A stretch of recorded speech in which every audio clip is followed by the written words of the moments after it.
The Hindu Sheikh of Muscat, Khimji Ramdas, whose door even power reached. A 150-year-old business empire that rose from Kutch and stood tall in Oman. Imagine this. The hot Arabian wind is blowing. Ships are docking at the port. Mosque minarets are shining in the distance. And on that very land, where once even being Indian could have made you feel like an outsider, a family is rising whose door is reached, not just by traders, but by power itself. The fear lies in this, that if building an identity on foreign soil is difficult even today, then how hard must it have been 150 years ago? And the curiosity lies in this. How did a business family from Kutch become so influential in Oman that its name came to be linked not just with trade, but with power, society, temples, schools, and even cricket? This story is not just about wealth. It is the story of trust, which generations earn, and of stature, which is built not by advertising, but only by time. Whenever major business houses of Indian origin in the Gulf are discussed, the name of the Khimji Ramdas family shines differently. Today, this family is counted among Oman's oldest and most influential Indian origin business houses. In a 2025 presentation linked to the National Archives of the Government of India, Khimji Ramdas was described as one of the most prominent business groups of Indian origin in Oman, with its beginning tied to that historic journey of 1870. When a courageous trade voyage from Kutch to Oman laid the foundation of a 150-year-old legacy. The same document also records that this legacy has now reached the 6th generation. This story begins in Mandvi, Kutch in Gujarat. Today people connect Mandvi with history, ports, and old maritime trade traditions, but in the 19th century, it was not just a town.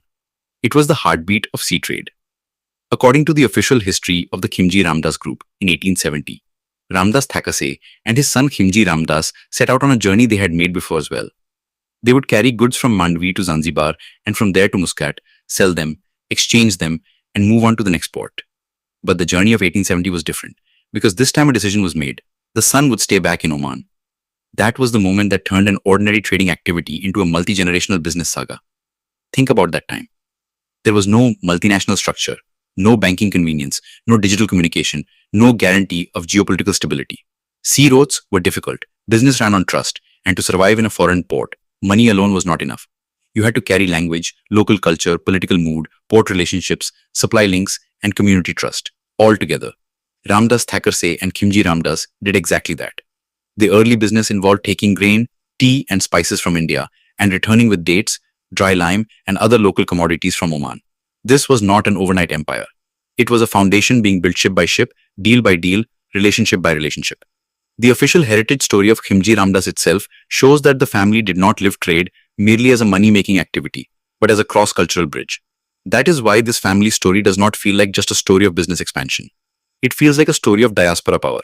When an outside family makes a place for itself on the soil of Muscat, it does not merely open a shop, it creates a social place for itself.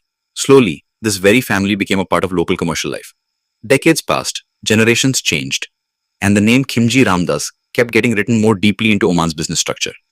Today, the official company material calls it 150 years of transforming Oman, which is not just a branding line, but a sign that the group sees itself as a participant in Oman's development story. Then comes the name that turned this story into a legend, Kanaksi Khimji. Many generations came in this family story, but Kanaksi Khimji became the face that transformed legacy into modern influence. According to public records and multiple profiles, he was born in Muscat, educated in Mumbai, and later aggressively modernized and diversified the family business. The official history of Oman cricket identifies him as the founding president of the organization in 1979.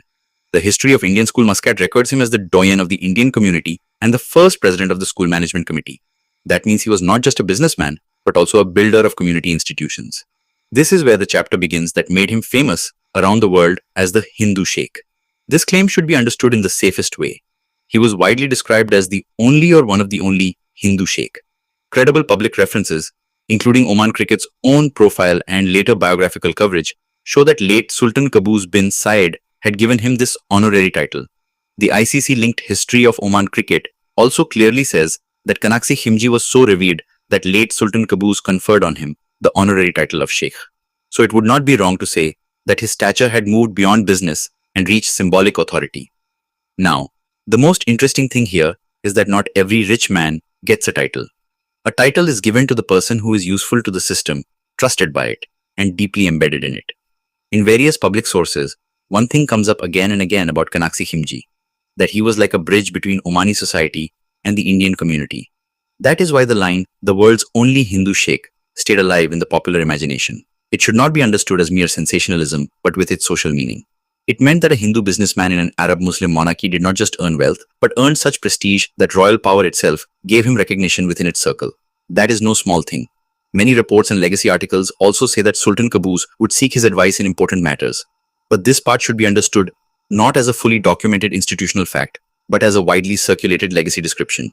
What does appear more reliably is that the family had close historical ties with the royal establishment. In the National Archives 2025 presentation, archival photographs of the Khimji family include images with Sultan Taimur, Sultan Qaboos, and family members, indicating the depth of that relationship. So it is safe to say that the Khimji family was not merely a trading family, but had become a part of Oman's elite historical memory.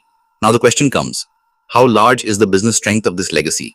According to the official website of the Khimji Ramdas Group, today the group is a diversified conglomerate headquartered in Muscat, with businesses spread across 4 major clusters: lifestyle, consumer products, projects, and logistics and infrastructure. According to the site, the group has 40 business verticals, 400 brands, more than 5,000 employees, a direct distribution network, warehousing scale, and presence in Oman, the UAE, Saudi Arabia, and India.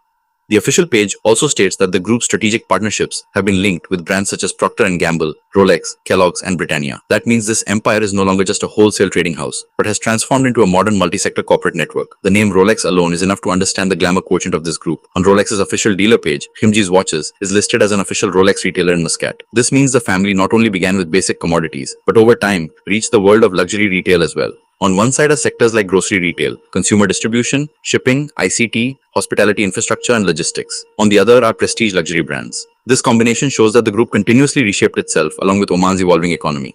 That adaptability is the greatest strength of any 150-year-old family business. But this family's power was not limited to the balance sheet. Its impact could also be seen in Oman's social fabric. The official history of Indian School Muscat says the school began on the 15th of August 1975. And Sri Kanaksi Khimji was the first president of its management committee. Today, the school is counted among the largest co-educational institutions in the Gulf, with a student strength said to be over 9,200. When a businessman plays a pivotal role in building a school or a community education ecosystem, his impact reaches the next generations. This is the point where wealth turns into legacy. In the same way, the story of Oman cricket is incomplete without Kanaksi Khimji. The official history of Oman cricket says the organization was founded in 1979 with Mr. Kanaksi Khimji as president. The ICC member profile also states that Oman cricket was formed in 1979, that late Mr. Kanaksi Khimji was among the founding members and its first president, and that he received the ICC Lifetime Service Award in 2011. That is why later profiles and sports writing called him the godfather of Oman cricket. This is not a casual compliment, but a recognition of institution building. Where Oman cricket stands today, the historical roots of it clearly include the Khimji family's name. Now pay attention to this. How did a family that started with grain trading reach schools, sports, luxury retail, logistics, infrastructure, ICT, and national development dialogue? The answer is timing plus trust plus transition. Many old businesses die because they do not change with changing times. But Khimji Ramdas treated change not as a threat, but as a process. The official group material repeatedly speaks of alignment with Oman Vision 2040. Even in a 2024 industry interview, company leadership said that the group's growth has been intrinsically linked with Oman's growth, and that within the framework of Vision 2040, they see themselves as active participants in logistics and national development opportunities. It is also very important that the Khimji family story is tied to the broader story of the Indian diaspora in Oman. In the recent bilateral brief on Oman by India's Ministry of External Affairs, Kanaksi Khimji is listed as a Pravasi Bharatiya Samman awardee. This is not just an honor, but an official acknowledgement of diaspora leadership's role in India-Oman relations. When a family is prestigious in the host country and is also honored by the country of origin, it rises above being just a private business family and becomes a cultural symbol of a bilateral relationship. Now understand the emotional side of this story. Middle Eastern success stories often get reduced to oil, towers, malls, and luxury. But the Khimji family story is older than that. So old that its roots go back to sea trade traditions from before the oil boom era. That is why it carries a different depth. This is a story of migration, adaptation, minority confidence, and that rare kind of social intelligence which can merge into a foreign society while still preserving its own identity. Public references about Hindu temples in Muscat and academic work on Hindu presence in Oman show that Indian Hindu merchant communities created distinct spaces there. The Khimji family is often seen as one of the most important faces of that living heritage. And then came 2021 when Kanaksi Khimji passed away. Coverage in the Arabian Stories and Forbes Middle East put his age at 85 and remembered him as a great pillar of Oman's business community and the Indian diaspora. The true scale of a person's success can also be measured by the headlines that appear after his death. When the headlines do not just say industrialist dies, but something closer to end of an era, you understand that the man was not just representing a company, but an age. But the legacy did not stop there. The National Archives presentation and the current official board list show that this legacy has now moved into the sixth generation. The group's board list includes names such as Pankaj Kanaksi Khimji, Nilesh Kanaksi Khimji, Kanananil Khimji, and several members of the newer generation. This means family business succession is not just symbolic, but an actively structured reality. Very few family businesses survive for 150 years. And those that do survive are not sustained merely because they have money, but because they pass on responsibility, reputation, and direction to the next generation as well. That is the biggest lesson in this whole story. The Khimji Ramdas empire does not teach us how to become rich. It teaches us how to become influential. Making money is a skill, but preserving respect over generations is an even bigger skill. A merchant family arriving at a port, a determination to survive on foreign soil, community trust, royal access, school cricket, temples, luxury brands, logistics, infrastructure, international expansion, and a 150-year continuity curve. When you put all these together, what stands before you is not just a 7,500 crore empire, but a civilizational business story. And perhaps that is why the story of this Hindu Sheikh of Muscat still feels so powerful today. Because it has not just wealth, but depth. Not just influence, but identity. Not just business, but legacy. And most of all, it reminds us that the beginning of any empire does not always happen with a skyscraper. Sometimes it begins with an old ship, a distant port, and a decision in which one family decides that it does not want merely to live. It wants to be written into history. If our video has taught you something new, do not forget to like and share this video so that this information can reach others as well. Your likes and shares are a source of inspiration for us. If you have any questions or suggestions, please let us know in the comments. It will be our honor to answer your questions and listen to suggestions. And yes, if you like our content, subscribe to the channel and press the bell icon so that you stay connected with every new story. Thank you. GRT Business YouTube channel sources, news from various news agencies, opinion polls and other public sources. We try to ensure that every report and summary is accurate and verified, but we are not responsible for any dispute or error. Our aim is only to provide you with accurate information.